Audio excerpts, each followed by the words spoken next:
जगातील सर्वात मोठे गॅदरिंग महाकुंभ हे फक्त भारतीयांचे आस्थास्थानच नव्हे तर सायन्सचा एक अलौकिक चमत्कार सुद्धा आहे. आणि म्हणूनच युनेस्कोने या सोहळ्याला जागतिक अमूर्त सांस्कृतिक वारसा स्थळाच्या यादीमध्ये डिसेंबर 2017ला स्थान देऊन गौरवले. तुम्हाला माहिती आहे का, हा सोहळा काही दशकांपासून नव्हे तर हजारो वर्षांपासून सेलिब्रेट होतोय.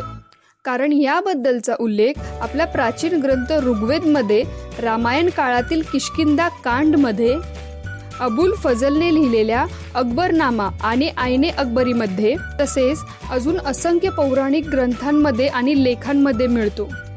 फरक फक्त इतकाच आहे की या सर्व रेफरन्सेसमध्ये कुंभमेळा या शब्दाऐवजी पवित्र नदीकाठी माघ महिन्यात हिंदूंचे स्नान पर्व असा उल्लेख आढळतो.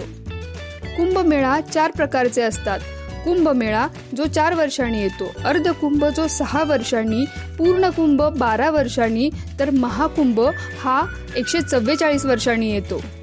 हा साजरा करण्यामागचे शास्त्रीय कारण असे आहे की ॲस्ट्रॉनॉमीमध्ये गुरुग्रहाला खूप महत्त्वाचे स्थान आहे.